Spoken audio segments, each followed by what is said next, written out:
Saya mencoba menjawab beberapa pertanyaan dengan secara singkat. Ada dua syarat yang perlu kita ketahui dalam unsur kebahagiaan.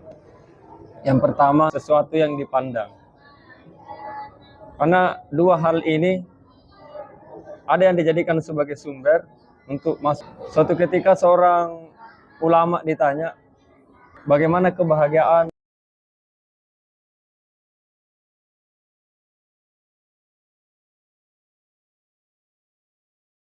itu didapat. Seperti yang saya uraikan tadi di awal, bahwa ada yang menjawab ketika pergi makan di warung yang paling nikmat, ternyata mereka mendapatkan contohnya makanan terenak di tahun 2024 ternyata akan berubah di tahun 2025. Begitupun sampai seterusnya. Saya mau ingatkan kembali, kurang lebih 30 tahun yang lalu, makanan yang sangat sederhana itu sangat nikmat sekali. Tapi hari ini makanan banyak, tapi masih ada kenikmatannya yang bertebaran di depan orang-orang pesta. Kemana hilang itu berkahnya? Ini hilang, perlahan hilang. Kita tidak tahu apakah buku-buku senikmat dibaca. Ternyata kuncinya kembali perspektif. Otomatis perspektif terbangun. Ternyata bagi orang lapar, terdapat sebuah kebahagiaan bagi orang yang berpuasa. Makanya ada kebahagiaan tersendiri ketika ia sahur dan ketika ia berbuka. Mudah-mudahan kita masing-masing bisa mengembangkan sebuah ilmu kebahagiaan.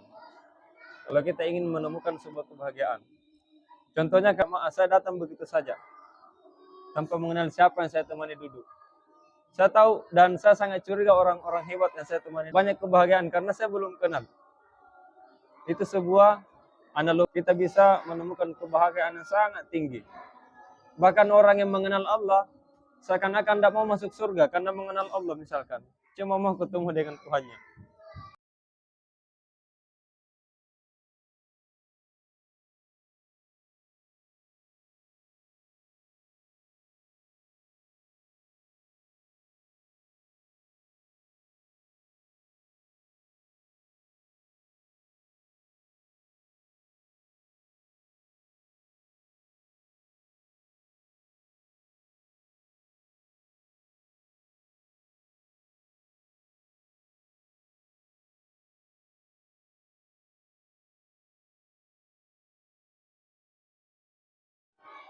Jadi apa yang saya katakan tadi sebagai syarat untuk menemukan sebuah kebahagiaan, itu diri kita sebagai pemandang. Dan yang merubah sudut pandang itu adalah pengetahuan. Rasulullah selalu bilang, perbaharui imanmu. Perbaharui imanmu. Dan tidak ada yang bisa memperbaharui iman kecuali pengetahuan. Tapi ada sebuah problem sedikit, apakah pengetahuan menjamin sebuah iman? Jadi saya ingin merespon tadi beberapa pernyataan bahwa ada dua kendali kita, sesuatu yang bisa dirubah dan tidak bisa dirubah. Ya, betul tadi Bapak yang mengatakan bahwa kita pikirkan yang baik-baik saja. Kenapa kita kadang susah mendapatkan kebahagiaan atau kadang stres? Karena kita ingin merubah sesuatu yang sulit dirubah.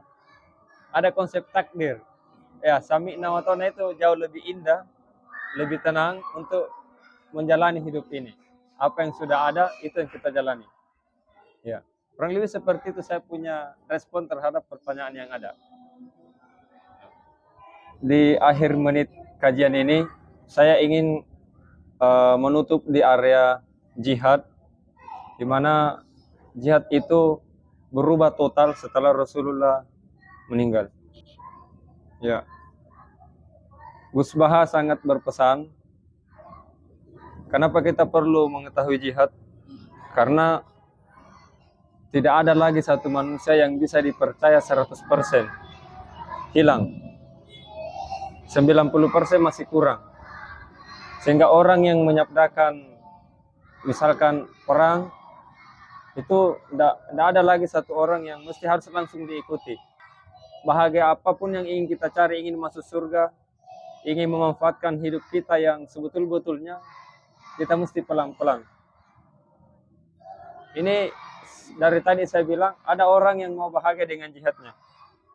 Ternyata jihad itu ada pintu jihad yang berubah total, ada yang hilang, yakni jihad secara fisik. Kecuali waktu tertentu baru diadakan. Nah, ini terjadi perubahan total. Makanya kenapa ada istilahnya urban sufism. Itu gerakan para filsuf yang mencoba melawan dirinya di tengah-tengah keributan, di tengah-tengah perkotaan. Kita kembali ke diri kita masing-masing, masing-masing berfokus. Karena kenapa?